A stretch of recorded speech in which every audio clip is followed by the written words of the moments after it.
Hello everyone, it's Adam here. We're on Heather's F750GS. This is not a how-to video, it's just basically a bike build update because, well, you guys saw the whole thing get built, so let's do an update.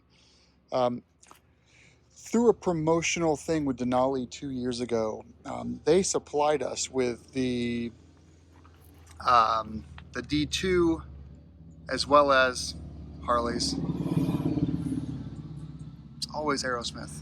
D2s and D7s, as well as the sound bomb and all the connectors, as well as the CANsmart module. And then spring of last year, we realized that Heather's D7s don't work. And we tried to troubleshoot. It turned out that what happened was, and this might happen to you, this is a Gen 1 CANsmart. And if you ever have a red light in here, it's a fuse fault relay warning. And so what was happening was the D7, when engaged, would pull way too much power and it would cause the CANsmart Gen 1 to basically fault. Now, if I unhook the D2s and the sound bomb and the brake light, then the D7s would work. So that got to show us that we're basically overloading this CANsmart Gen 1's abilities. And so I got back to Denali and I said, well, here's the thing. You know, I asked for a D7 and a D2 and a sound bomb and the B6 brake light, and you guys sent me this, even though this Gen 2 was out. And so, you know, my argument was that this isn't faulty. You guys sent me the wrong thing for my build. You recommended the Gen 1, so therefore I want a Gen 2. And they luckily agreed. So I bought a Gen 2. It was back ordered for 3 months. I bought a Gen 2. It just arrived. All the connectors are here, and now I'm going to replace the Gen 1 with the Gen 2. So all I'm doing basically to start is I've unhooked the Gen 1's positive and negative leads. We're going to go through and unhook all these. Luckily, they're color-coded because CANsmart is awesome, and Denali does a good job of integrating their lights. So we're going to unplug this and plug that back in, and then we'll go through the reconfiguration process. But first, we're going to test to make sure that it does work full load, high beam, with all 4 front-facing LED headlights.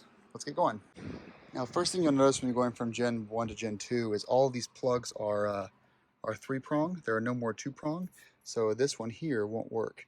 And so luckily Denali for the brake light gives you a cable that goes into the brake light and then it comes out to the yellow with the 3-pin. So you're in luck there. But for the sound bomb, we have 3 and the sound bomb comes out with, 2. Well, in that case, you have a couple of options. You can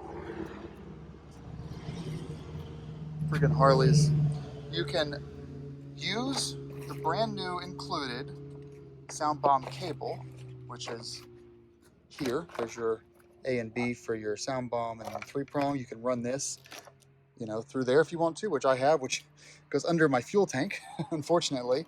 Or you can choose to remove this cable and then rewire with the old one. Now, I'm not an electrician or electrical engineer, so I'm not going to do that. I'm going to run this. So there's really only one pain point from the Gen 1 to Gen 2 upgrade, which is running your sound bomb, if you have one.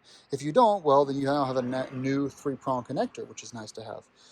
But it is nice they included an adapter for the brake light to the 3-prong versus making you have to rewire both of these. So that's nice. And we're done. So I'm just going to do a little cleanup here with this cable management. Make sure that's all cleaned up there and tuck this in here and zip tie it. But everything else is done. Here's the new CANsmart 2. We just configured it. It's really easy actually to configure the different circuits. When they're all 3-pin, it's actually really nice. There are flies everywhere, by the way. I'm sorry. Black flies. It's really easy to configure with all circuits being 3-pin because you just basically can drag and drop them around the interface. So we actually had the horn and the D7s crossed up from the instructions. We didn't do anything with this at all. We basically just in the software just said, oh, well, make the blue one light set 2 and make the yellow one horn, and it worked fine. So yeah, everything's back together. We've got this running here, these running down here. You can't even see them, but they're up in there. And then you can see a little bit right there. And then everything's coming down to the horn there and up to the front. So just tested it all as well. We're gonna go on a night ride tonight.